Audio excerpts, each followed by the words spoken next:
Hello, boxing fans around the world. Thank you once again for joining us on Talkin Fight, along with Christian from the Friday night panel, who brings us regularly up to speed with respect to the Olympics, in particular boxing at the Olympics, coming to us from Tokyo this July, next month. What do you got for us today, Christian? Well, we got a bit of ground to cover today, actually, Graham. We're going to start off with a quick recap of the evening session that finished off the European Olympic qualifiers yesterday. But first, we're going to start with a retraction, a rare talk and fight retraction here. I believe yesterday when I was speaking about the Ben Whitaker fight that he pulled out of, I mentioned that it was an Azerbaijani that he was supposed to be fighting, when in fact it was supposed to be Loren Alfonso of Cuba, who he was supposed to be fighting for that particular gold medal. So gold medal going to Cuba on that one, which is interesting only insofar is Alfonso actually managed to claim this one without having thrown a punch since the quarterfinals, as he arrived in the finals via walkover as well. So he got through to the quarterfinals and then did not have to throw a single punch since then and walked away with a gold medal. Doesn't happen. It doesn't happen to everyone. Every now and again, you get a lucky break, but that's going to go to helping out his seeding at the Tokyo tournament, that gold medal. So, moving on, though, again, apologies, Cuba, not Azerbaijan, which is in Central Asia, so I should have known that right off the hop. Either way. Actually, no, I don't know where I'm back. Let's talk about the evening session. Find my footing again here. The evening session in Paris started off with the women's featherweight finals. Okay. And that one saw Italy's Irma Testa using significant height advantage to her favor as she ran out a convincing 5-0 victory over Michaela Walsh of Ireland. And the last of the women's finals of the day came in the welterweight category with top seed Busenes Sumunali of Turkey looking superior in all aspects as she earned an emphatic 5-0 win over Germany's Nadine Abst. Looking over at the lads, then in the men's featherweight final, Russia's Albert Badargatsiev outran a comfortable 5-0 victory over Samuel Kistahuri of France, boxing at an unrelenting pace through the contest and overwhelming his opponent. But I will maintain that if you want to see a fast fight, a fast-paced fight, go back to the morning session yesterday and watch the 2 rounds that we did get of the. Not the Pat McCormick fight, not the Galalia Five fight. The Galalia Five fight. Yeah, watch the two rounds of boxing we did get. It was almost like watching a fight in fast forward. It was absolutely phenomenal. Unfortunately, ending in disqualification. But moving along, the second walkover of the day though came in the men's lightweight final as 4th seed Dmitry Azanov of Belarus pulled out, handing victory as well as a gold medal to Sofien Omiha of France. In the men's middleweight final, 2nd seed Alexander Kizhniak of Ukraine sprang something of a surprise as he managed to outclass in a 4-1 victory over top seed Gleb Bashki of Russia in the pretty brutal fight near the end of that one there. In the men's heavyweight final, top seed Muslim Gadzahima Gomedev of Russia started strongly and managed to keep his pace up long enough to run out a convincing 5-0 victory in what was being called a scrappy contest against Spain's Emmanuel Reyes.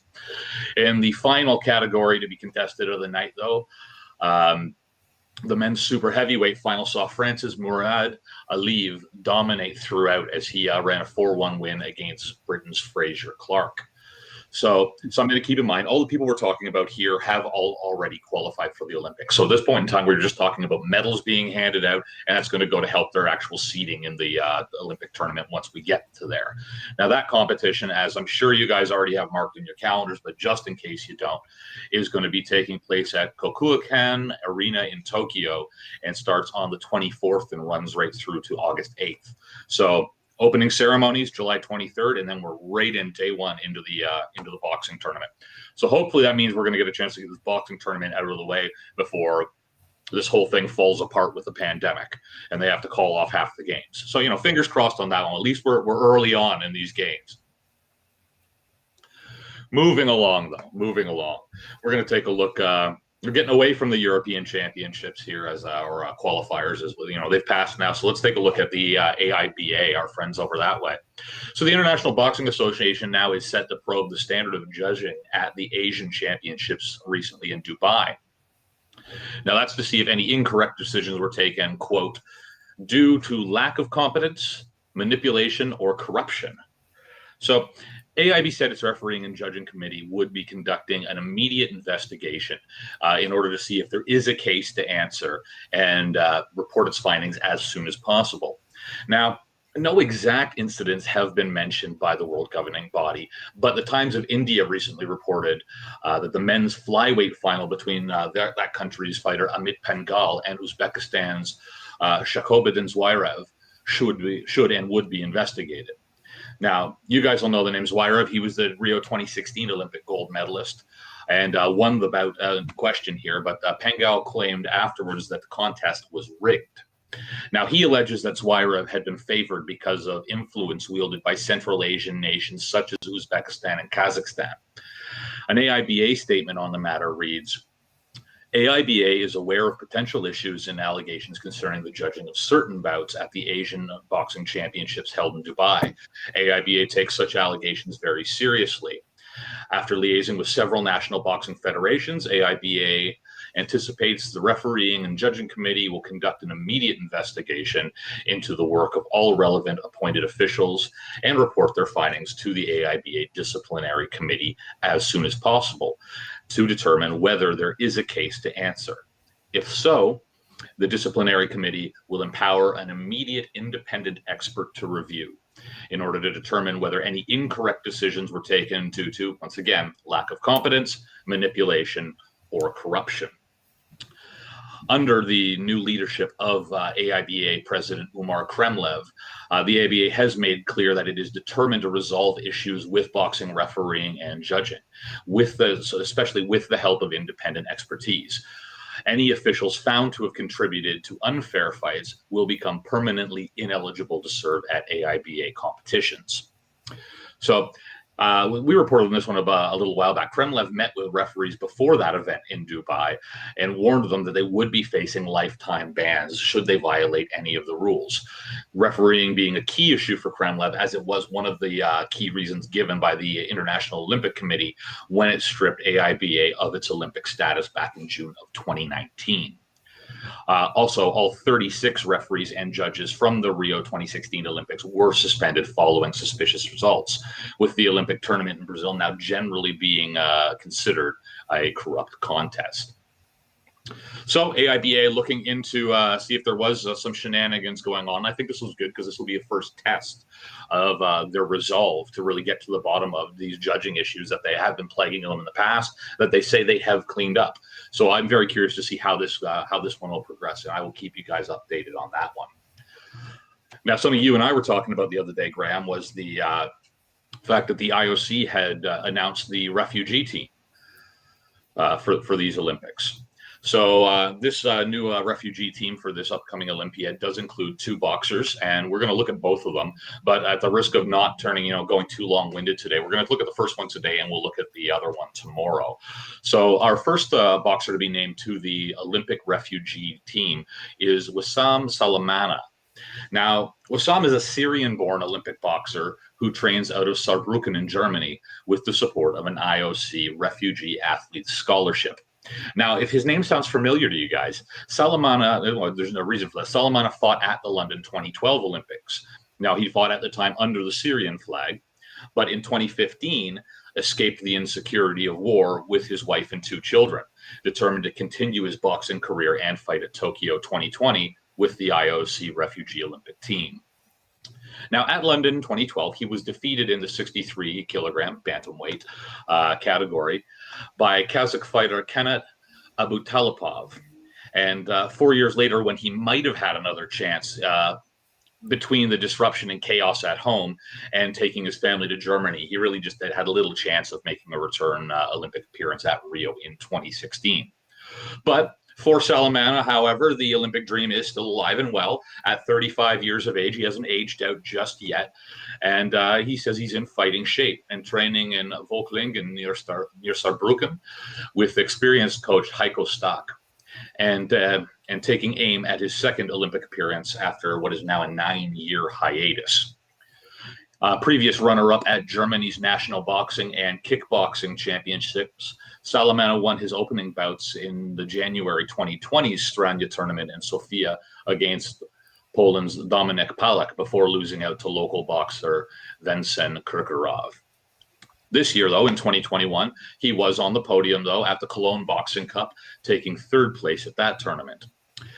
Inside the ring, Salamana may be a seasoned fighter, but outside he is under, he has to contest with a very different type of battle on his hands from a day-to-day basis. And that's, from facing the challenges of learning a new language and integrating with your family into a new culture. And that can be daunting for anyone at any time, but try doing that in, the grip of a pandemic while trying to make the Olympics at the same time.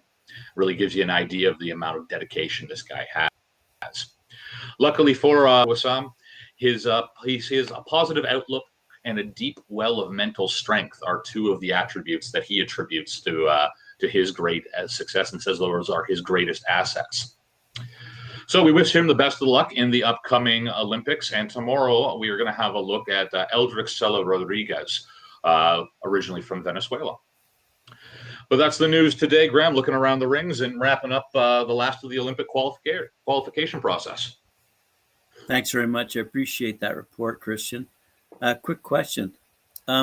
This refugees team that the IOC has announced, out of curiosity, are they all auto-qualified, or were they pre-qualified, and from all those qualified, this is the athletes who have been selected? This would be pre-qualified. So by the time they're announcing the team, these are names that you are going to be seeing at the Olympics.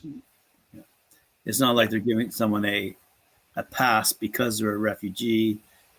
And no, they would still have to have rankings associated with them as well. There is a process attached to this, and there's also the tripartite commission as well that hands out a small number of Olympic passes or in certain sports to national Olympic committees that we don't necessarily see at Olympics or maybe need a little bit of extra help to move forward. So there is a small amount that go out in the tripartite commission, but other than that, everything else is already qualified at this point. It's all based on rankings this year. And but for the refugees, you will, if they've been announced at this point, they have been qualified, and you will be seeing them at the Olympics. So out of curiosity, if our fella here from Syria wins a gold, they raise the IOC flag, or does he still fight under the Syrian flag? They would raise the IOC flag because that's who he's competing for at that point in time. Now, as to whether they would probably play, because there is an Olympic anthem as well. I mean, the tune doesn't come to my head readily here, but I do recall every opening ceremonies, there is an Olympic anthem. So I have a feeling that would be what you would be hearing, and you would see the IOC flag being raised at that point in time. Yes, see that we can't have Ray join us right now, but I'd be curious to have his opinion as to how Fraser Clark lost yesterday. I saw. Well, there was a few of them, and I mean, you got to keep in mind some of these guys they're not necessarily going all out, because we're talking seeding points at this point, right? Because he wasn't the only Brit to lose on the day. Price also lost. You also saw Dubois lost her bout as well. But there's no shame in a silver medal at this point in time. What the team was there to do was to qualify for the Olympics. They did that right across the board, I believe, for at least for the Brits. At that point in time, there's no point. I mean, Ben Whittaker pulled out of his fight, not because he was completely incapable of fighting, but because it was in his best health interest to pull out and not risk an injury in the state that he was in, getting that close to the Olympics, because the Olympics is obviously the much bigger fish here. So don't kill yourself. Yes, and Pat McCormick did take home gold. Yeah, there were some golds, there were some wins on the day, but that's when there's no point in killing yourself for a small fish when you've got, July 23rd. This is coming up soon. Yeah. So there's no point in killing yourself. You have to have that time to recover. Like we saw a fighter yesterday walk away with from the Galal Yafai fight. We saw Benama, the French fighter, walk away with not one but two cuts over his left eye, and that's really tricky to stitch and to patch up an injury like that, because you pull one to stitch it, it opens the other one, and where they're located, it's going to be really tricky for him to be completely healed in time for this tournament. He's going to be walking in at a slight disadvantage. So when we're this close and you've already qualified, there's no point in killing yourself. We're just again, Money Mayweather. Your health is your wealth. Thank you. All right. We'll see you tomorrow then for another episode on the Olympics and how well Team GB is going to do. I'll be here. Thank you, Christian. Thanks, Ray.